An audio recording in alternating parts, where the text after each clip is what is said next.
All right, Dad Bod episode 14. You're seeing Deadlift, and this whole day didn't feel great.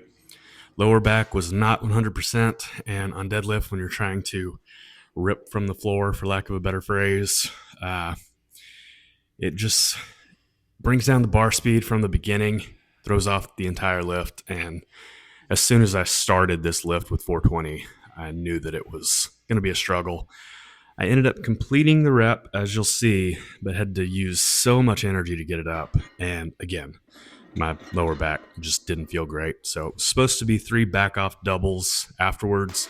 I cut that to 2 doubles, and then I replaced my typical RDLs with Nord stick glute ham raises. So you'll see those later in the video. And I know it seems like I'm making a lot of changes recently, but it's mostly just changing up volume and intensity. It's not really changing the overall layout, but I'm going to be making some changes to deadlift too. I'm just not recovering in my lower back, even though I'm only deadlifting once every 8 days ish.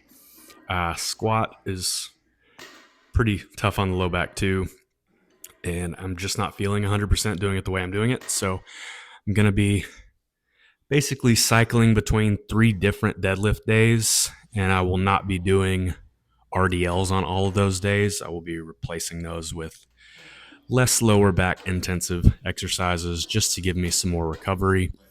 And then I will have an intense deadlift session similar to what I have been doing every third deadlift session. So it's going to be increasing the volume like I have on the other lifts, but lowering the intensity.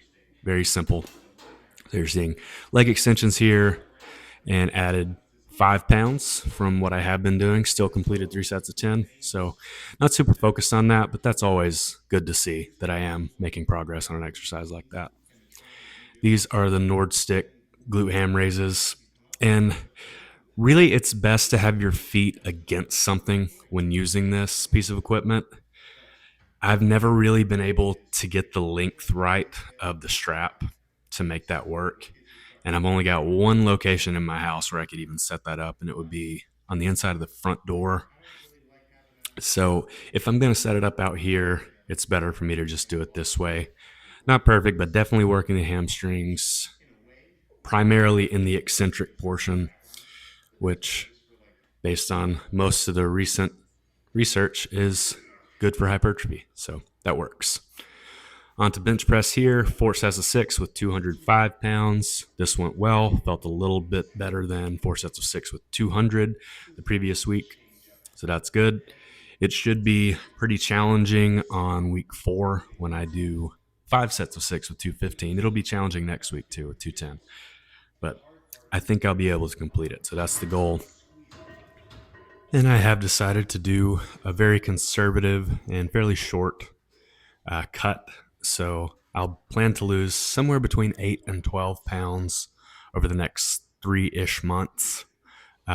So towards the end of February, early March, my goal is to be somewhere between 180 and 185 pounds, as opposed to between 191 and 193 right now. So I'm 3-ish days into the cut so far. So no real changes have been made yet, but that's the goal. Not going to beat myself up about the holidays and not hitting all my targets on Christmas Eve and Christmas and that kind of stuff.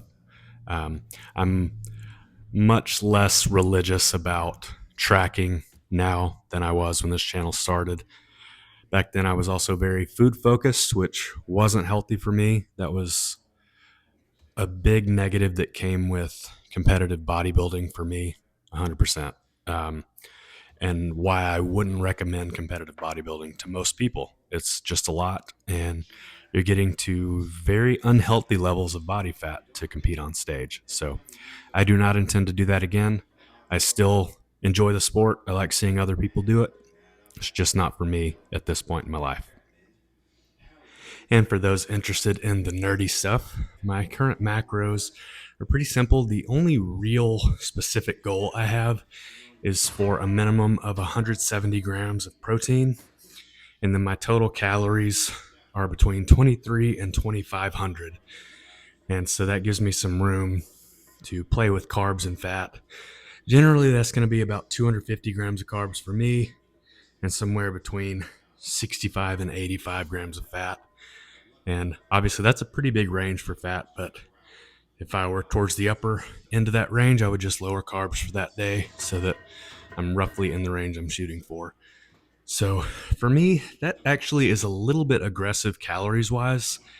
My metabolism isn't super fast. I don't have the Alberto Nunez thing going on, but it's a little above what you'd expect using an estimator. So that should get the weight loss started pretty quickly.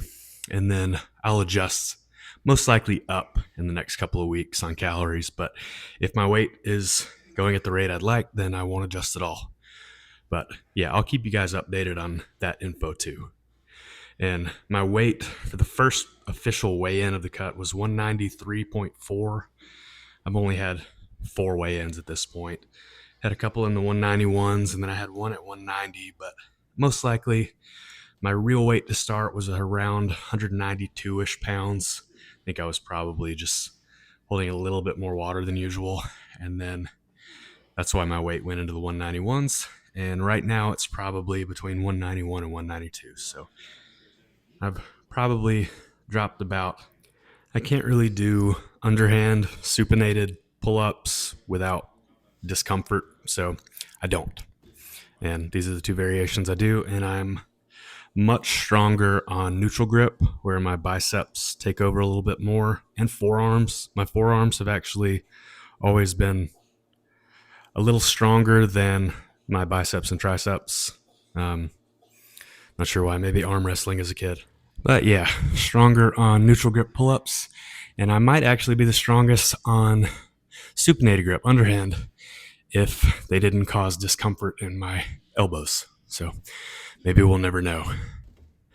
But that was the last set of pull-ups, and we're on to my other back exercise for the day, and my favorite horizontal back exercise I can do in the home gym.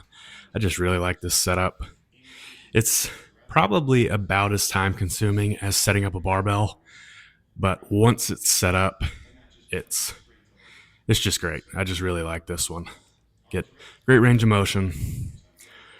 The angle is nearly perfect, and able to rotate my grip throughout.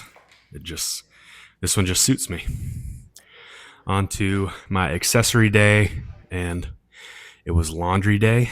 That's why I'm wearing black on black, not because I wanted to look like Batman. This is just all that was clean. So I think I loaded the dryer going into this because my wife had gotten caught up with the baby. So that's part of dad life too, is constantly being behind on laundry. I'm sure some of you can relate.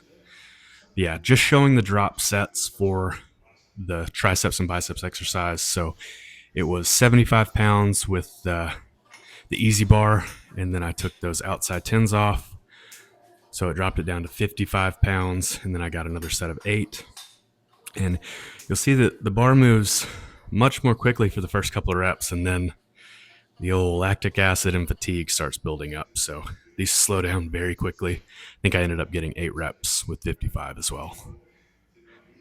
But I don't have a ton to share outside of the gym this week. We're coming into the holidays at work, and I am hoping to have the week of Christmas off. And by off, I just mean I won't be in the office. I'm sure there will be a little bit to do at home. But if that happens, I promise I'll complete the My Training Split and a little bit of my training history video and have that up. Regardless, I will have it up by mid-January, and I am making that commitment now. I've already started going through older videos and compiling them into one so that I at least have the B-roll as I speak about my training split. And I'm going to be probably using Google Sheets, and I will try to present that in a way that isn't totally silly looking and ridiculous to try and watch in a YouTube video. But Google Sheets is kind of my thing. I use it at work. I use it for lots of things at home. I use it for my macros right now. So that's the way I do it, and I'll be presenting it that way. But again, I'll do my best to make it easily understandable. And in the video, we are going into my mechanical drop set for triceps. I know this gets a little repetitive. It's pretty much the same thing every week, but that is kind of what consistent weight training is. You got to repeat the same thing over and over again and just do all the things you can to continue making progress. And that's what I'm doing, and that's what I'm sharing here. But I am pretty much out of time to record this commentary. I'm already kind of pushing it. And I'll just leave you to the rest of the training. So you'll see my one shoulder exercise, my one calves exercise, and my one abs exercise. And that will be the end of this 3-day training period. But as always, please like, share, and subscribe if you liked it, and don't if you didn't. I appreciate it.